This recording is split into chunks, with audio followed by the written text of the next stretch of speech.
ये पूरी कांग्रेस यहाँ पे लगी हुई है। अच्छी बात है, बदनौर का सौभाग्य है।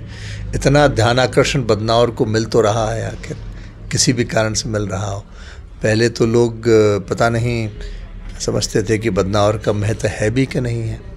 आज अगर दो पूर्व मुख्यमंत्री आके बदनौर रुक रहे हैं, लोगों से मिल रहे हैं, उन्हें फ़ोन लगा रहे हैं, तो बदनौर को याद तो कर रहे हैं किसी न किसी रूप में।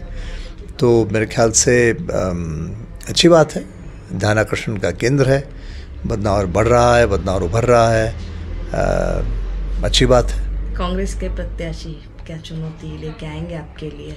हमेशा आपके लिए कुछ न कुछ कमेंट आते रहते हैं, आप पे तंज कसते हैं।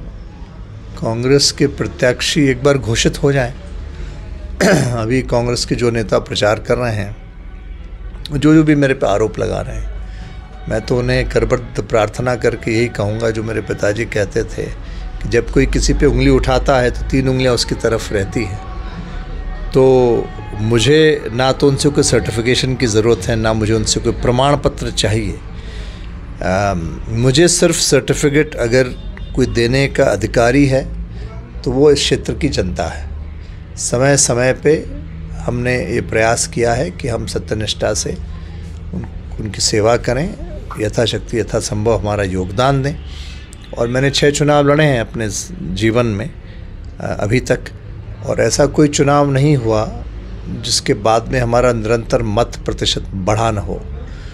जो प्रत्याशी, होने वाले प्रत्याशी या होना चाहने वाले प्रत्याशी मुझ पे आरोप प्रत्यारोप लगा रहे हैं, उन्होंने रिकॉर्ड कायम किए हैं। उन्होंने ऐसे रिकॉर्ड कायम किए कि एक चुनाव में 72,000 वोट 73,000 वोट उन्हें मिले, और उसके चुनाव में सीधे 30,000 वोट कहीं चोरी हो गए और वो 41,000 वोट पे आ गए। और इतना गैप हुआ उनके 41,000 वोट पे आने के परिणाम स्वरूप अगली बार अगर वो वहाँ रहते भी तो शायद उनको मौका नहीं मिलता। और मैं ये भी आज कह सकता हूँ, क्योंकि अब वो हमारे साथ हैं नहीं, कि पिछला उपचुनाव भी जब हुआ था तो उनका कोई उस उपचुनाव में भारतीय जनता पार्टी की पुनः सरकार बनने में योगदान नहीं था। हमने उनसे कई बार प्रार्थना करी कि आप वरिष्ठ हैं, आप पधारिए, आप हमारे साथ प्रचार करिए। यहाँ तक कि हमारे माननीय मुख्यमंत्री और वरिष्ठ नेतृत्व भी उस क्षेत्र में आया पार्टी की बात करने, तब भी वो मंच पे कहीं नहीं दिखे। तो इससे आप उनकी मंशा या उनका भाव समझ सकते हैं। वास्तविकता में तो तभी कांग्रेस में जा चुके थे, तभी कांग्रेस की सेवा में वो संलग्न हो गए थे। अब औपचारिकता मात्र है, ठीक है, आ गए हैं। उनके भविष्य की मैं उनको शुभकामनाएं प्रेषित करता हूं।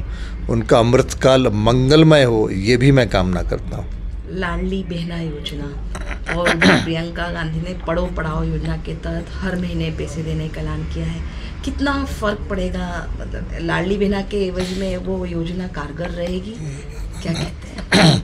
हमारी लाडली बहना प्रियंका गांधी अगर बाल्यकाल से ही इतनी उत्कृष्ट विचारों से ओतप्रोत होके, तब जब उनके पिताजी प्रधानमंत्री हुआ करते थे, वो खुद बच्ची थी, बड़ी हो रही थी, या तमाम समय जब उनकी माताजी शीर्ष नेतृत्व में कांग्रेस के सब निर्णयों को प्रभावित कर रही थी, जब उनके भाई नीति निर्धारण 10 साल की यूपीए सरकार में कर रहे थे, तब तो वो उसको कानून बना सकती थी, तब कर देते।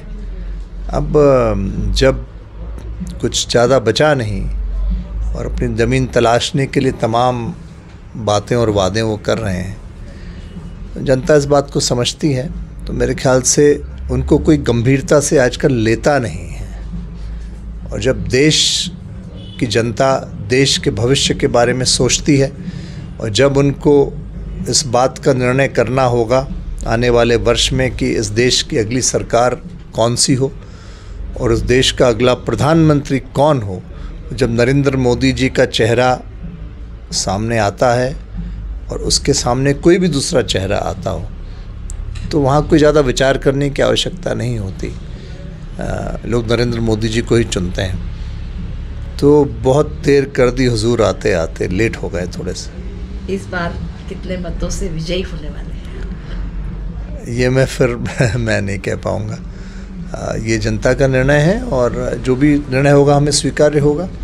हम सभी ने मिलके पूरा प्रयत्न किया और मैं सभी इसलिए कहता हूँ कि मैं अकेला कुछ नहीं कर पाता।